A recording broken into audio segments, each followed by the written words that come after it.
వెళ్ళిపో అంటూ గగన్ కుప్పకూలి ఏడుస్తూ ఉంటే, అన్నయ్య అంటూ భూమి గగన్ గుండెలపై పడిపోతుంది. ఇక గగన్ భూమిని దగ్గరికి తీసుకొని ఇద్దరు ఒకరిపై ఒకరు పడి చాలా ఏడుస్తూ ఉంటారు. భూమి వెళ్తూ ఉంటే చిర్రి పరిగెత్తుకుంటూ వెళ్తాడు. భూమి ఒకచోట కుప్పకూలి చాలా ఏడుస్తూ ఉంటుంది. భూమి ఏడవకు, అన్నయ్య గురించి నీకు తెలిసిందే కదా! అన్నయ్యకి కోపం వస్తే ఎవరితోనైనా సరే ఇలాగే మాట్లాడతారు. పెద్దమ్మ మీద ప్రేమతోనే నీతో ఇలా మాట్లాడాడే తప్పిస్తే వేరే ఉద్దేశం అన్నయ్యకి లేదు. నువ్వు ఏడవకు భూమి అని చెర్రి ఓదారుస్తూ ఉంటాడు. అయినా కూడా భూమి ఏడుస్తూనే ఉంటుంది. తర్వాత అపూర్వ, రత్నం కాంపౌండర్ వేషంలో రౌడీ ముగ్గురు అక్కడికి వస్తారు. చూడండి, గుర్తుంది కదా, నన్ను నేరుగా స్ట్రెక్చర్ మీద ఆ శారద ఉన్న గదిలోకి తీసుకువెళ్ళి నన్ను ఆ పక్కగా పెట్టండి, నేను దానికి ఇంజెక్షన్ ఇచ్చేస్తాను, అది చచ్చిపోతుంది అని అపూర్వ చెప్పటంతో అలాగేనని వాళ్ళు అంటారు. వెంటనే అపూర్వ స్ట్రెక్చర్పై పడుకొని పోతుంది. తర్వాత గగన్ శారద దగ్గర చూస్తూ అలాగే కూర్చొని ఉంటాడు. అప్పుడే సిస్టర్ వచ్చి, సార్ ఇది ఐసీయూ, మీరు ఎక్కువసేపు ఇక్కడ ఉండకూడదు, నేను చూసుకుంటాను, ముందు మీరు బయటికి వెళ్ళండి సార్ అని చెప్తూ ఉంటే, అమ్మ అమ్మ అని గగన్ అడుగుతూ ఏడుస్తూ ఉంటాడు. నేను చూసుకుంటాను సార్, పర్వాలేదు, మీరు వెళ్ళండి సార్ అని సిస్టర్ చెప్పడంతో ఇక శారదకి దుప్పటి సర్దుతూ గగన్ చూసుకుంటూ వెళ్తూ ఉంటాడు. ఇంకోవైపు పూరి, వదిన, అన్నయ్య ఏదో కోపంతో అలా మాట్లాడాడు, నువ్వు బాధపడకు, ఏడవకు వదిన, ఎందుకు అంతగా ఏడుస్తున్నావు అని పూరి కూడా ఓదారుస్తూ ఉంటుంది. అప్పుడే గగన్ బయటికి వచ్చి, నువ్వేంటి ఇంకా ఇక్కడే ఉన్నావు, నిన్ను వెళ్ళమని చెప్పాను కదా అని గగన్ అంటే, నేనెందుకు వెళ్తాను, వెళ్ళను, మీకు అమ్మైతే నాకు అత్తయ్య ఒక అక్షరం ఎక్కువే, నాకు అత్తయ్య అమ్మ కన్నా ఎక్కువే, అమ్మ పక్కన ఉంటే ఎంత ధైర్యంగా ఉంటుందో అత్తయ్య పక్కన ఉంటే అంతకంటే ఎక్కువ ధైర్యంగా ఉంటుంది. మీ అమ్మ అన్న స్వాతంత్రం మీకు ఉంటే మా అత్తయ్య అనే స్వాతంత్రం నాకు ఉంది. నేను ఎంతగా బాధపడుతున్నానో నీకేం తెలుసు బావా అని భూమి ఏడుస్తూ చెప్తూ ఉంటే, ఇక్కడ వీళ్ళు మాట్లాడుకుంటున్నారని అపూర్వ అక్కడే స్ట్రెక్చర్పై పడుకొని చూస్తూ టెన్షన్ పడుతూ ఉంటుంది. మేడం, గగన్ భూమి గది బయటే ఉన్నారు కదా, ఇప్పుడు లోపలికి తీసుకువెళ్ళటం ఎలా మేడం అని రత్నం అడగటంతో, కాసేపు వెయిట్ చేయండి, మీరు డౌట్ వచ్చేలా మాట్లాడకండి, సైలెంట్ అని అపూర్వ అంటుంది. వెళ్ళమని చెప్తున్నా కదా అని గగన్ భూమి చేయి పట్టుకొని లాక్కు వెళ్తూ ఉంటే, నేను వెళ్ళను బావా అని భూమి చేతిని విదిలించేసుకుంటుంది. అప్పుడే సిస్టర్ అక్కడికి వచ్చి, సార్ ఈ ట్యాబ్లెట్లు తీసుకురండి అని చెప్తూ ఉండటంతో, నేను తీసుకుంటానని భూమి ప్రిస్క్రిప్షన్ లాక్కోవటంతో, నువ్వేంటి తెచ్చేది, మా అమ్మకి నేనే తెస్తానని భూమి చేతిలో ఉన్న ఆ మందుల చీటీని గగన్ లాక్కునేస్తాడు. అలా గగన్ వెళ్తూ ఉంటే భూమి వెనకాలే పరుగులు పెడుతూ ఉంటుంది. ఇక అపూర్వ ముఖం కనిపించకుండా ఆ స్ట్రక్చర్పై వాళ్ళు పక్క నుంచి వెళ్తున్నా కూడా పడుకొని ఉంటుంది. ఈ అన్నయ్య ఒకడు ఎప్పుడు మారుతాడో ఏంటో అని పూరి గది బయట నుంచి పక్కకు వెళ్ళిపోవడంతో పూరి వెనకాలే శివ కూడా వెళ్తాడు. గగన్ భూమి వెళ్ళగానే అపూర్వ లోపలికి వచ్చి, చచ్చావే నువ్వు అని ఆ ఇంజెక్షన్ ఇవ్వవే అని రెడీ చేసుకుంటూ ఉంటుంది. ఈ లోపల రత్నం టెన్షన్తో ఆ మందు ఉన్న బాటిల్ని కింద పడేస్తుంది. ఏయ్, ఒక్క పనైనా నువ్వు సరిగ్గా చేస్తావా, ముందు వెతకవే, అది ఎక్కడ పడిందో వెతకవే తింగరదానా అని తిడుతూ ఉంటుంది. మేడం కనిపించట్లేదు మేడం అని రత్నం అంటుంది. ఇప్పుడు ఎలాగే, దీన్ని చంపటం ఎలాగే అని రత్నంని ఒక 4 దెబ్బలు వేసి అపూర్వ, రత్నం ఇద్దరూ కూడా మంచం కింద వెతుకుతూ ఉంటారు. మేడం త్వరగా కానివ్వండి మేడం అని రౌడీ ఇంకొక వైపు టెన్షన్ పెడుతూ ఉంటాడు. ఈ లోపల గగన్ 3000 అయిందని చెప్పటంతో వ్యాలెట్ చెక్ చేసుకుంటాడు. అందులో కార్డ్స్ అన్నీ కూడా ఉండవు. ఏమైంది బావా అని భూమి అడగటంతో, కార్డ్స్ అన్నీ కూడా నేను గదిలోనే మర్చిపోయాను అని గగన్ చెప్తాడు. ఉండు బావా, నేను వెళ్ళి తీసుకొస్తానని భూమి చెప్పడంతో అలాగేనని గగన్ అక్కడే నిల్చొని ఉంటాడు. మేడం భూమి వస్తుంది మేడం అని చెప్పటంతో అపూర్వ, దాక్కోండి దాక్కోండి అని చెప్పటంతో ముగ్గురు 3 వైపులా దాక్కుని ఉంటారు. ఇక భూమి కార్డ్స్ తీసుకొని వెళ్తూ ఆ కర్టన్ చాటుగా దాక్కున్న అపూర్వ శారీని చూసేసి, ఎవరు నువ్వు, ఎందుకు ఇక్కడున్నావు అని ప్రశ్నిస్తూ ఉంటుంది. రత్నం సైగ చేయటంతో అపూర్వ ముఖానికి మాస్క్ పెట్టుకొని ఉంటుంది.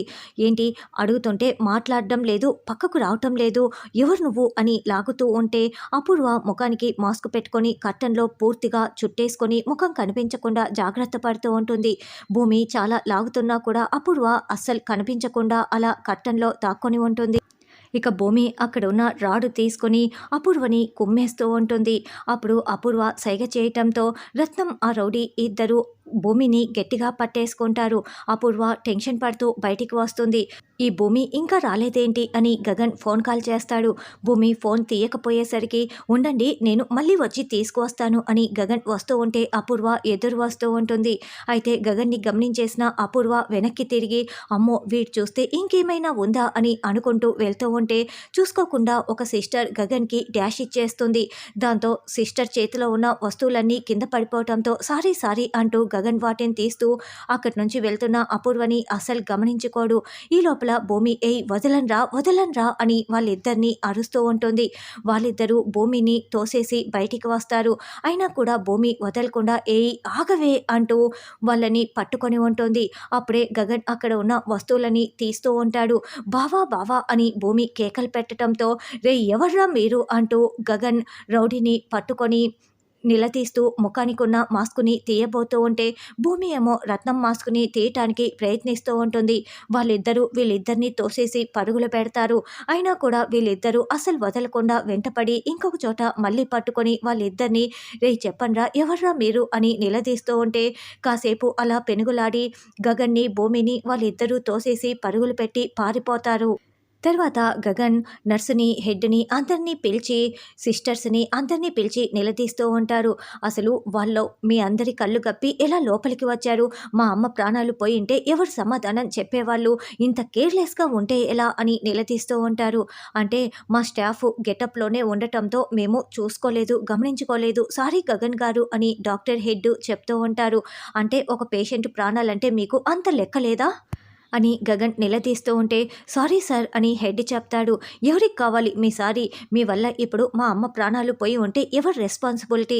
I want to see the CCTV footage ముందు చూపించండి అని గగన్ అరుస్తూ ఉంటాడు.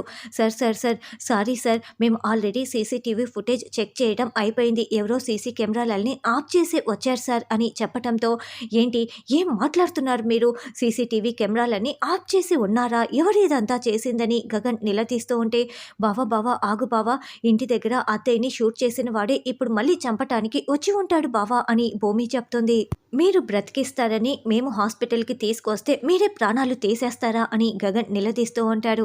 బావా అత్తయ్యని ఎవరో చంపటానికి బాగా ప్రయత్నిస్తున్నారు బావా ముందు మనం పోలీస్ స్టేషన్కి వెళ్ళి కంప్లైంట్ ఇచ్చి ప్రొటెక్షన్ కావాలని అడుగుదాం బావా అని భూమి అనడంతో అవసరం లేదు మా అమ్మకి ఎవరి ప్రొటెక్షన్ అవసరం లేదు.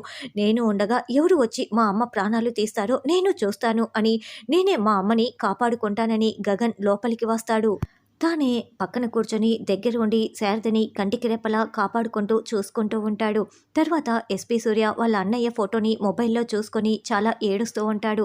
అన్నయ్య నిన్ను చాలా బాగా చూసుకుందాం అనుకున్నాను కానీ నువ్వు ఇలా అప్పుడే చనిపోయావు అని ఏడుస్తూ ఉంటాడు. అప్పుడే ఇంకొక ఇన్స్పెక్టర్ రావటంతో ఆ వేలిముద్రలు ఎవరితోనైనా మ్యాచ్ అయ్యాయా మొత్తం చెక్ చేశారా అని అడగటంతో ముగ్గురితో మ్యాచ్ అయ్యాయి కానీ ఒక క్రిమినల్ మాత్రం పాత క్రిమినలే. తన పేరు రత్నం. ఇంతకుముందు చిన్నపిల్లల్ని కిడ్నాప్ చేయటం ఉమెన్ ట్రాపింగ్ మర్డర్ కేసులో కూడా జైలుకు వెళ్ళింది. తనని ఈ మధ్యనే ఎవరో బెయిల్ ఇచ్చి బయటికి తీసుకువచ్చారు. అది ఎవరు ఏంటన్న విషయాలు మాత్రం గోప్యంగా ఉంచారు. అది తెలియలేదు అని అడగటంతో అయితే ఆ రత్నంని ఎవరు బయటికి తీసుకొచ్చారు మొత్తం డీటెయిల్స్ నాకు కావాలి త్వరగా కనుక్కోండి అని ఎస్పీ సూర్య కోపంతో రగిలిపోతూ పట్టుకుంటాను తప్పకుండా పట్టుకుంటాను అని అనుకుంటూ ఉంటాడు. నాన్న హాస్పిటల్ వరకు వచ్చి లోపలికి రానంటావు ఏంటి నాన్న? పెద్దమ్మని చూద్దురా అని చెర్రీ చెప్తుంటే గగన్ నన్ను చూడనివ్వడు మళ్ళీ గొడవ పడడం ఎందుకు అని కేపీ బాధపడుతూ ఉంటాడు. కానీ నాకు శారదం చూడాలని ఉంది అని బాధపడుతూ ఉంటే ఒక పని చేద్దాం నాన్న భూమిని ఎలాగైనా అన్నయ్యని పక్కకు తీసుకువెళ్ళమని చెప్దాము అని చెర్రీ చెప్తాడు. వెంటనే కేపీ భూమికి ఫోన్ చేయటంతో మామయ్య అత్తయ్య పరిస్థితి ఇంకా క్రిటికల్గానే ఉంది. రాత్రి మళ్ళీ ఆ షూటర్ వచ్చి అత్తయ్యని చంపాలని చూశాడు అని చెప్తూ ఉండటంతో కేపీ షాకింగ్గా వింటూ ఉంటాడు.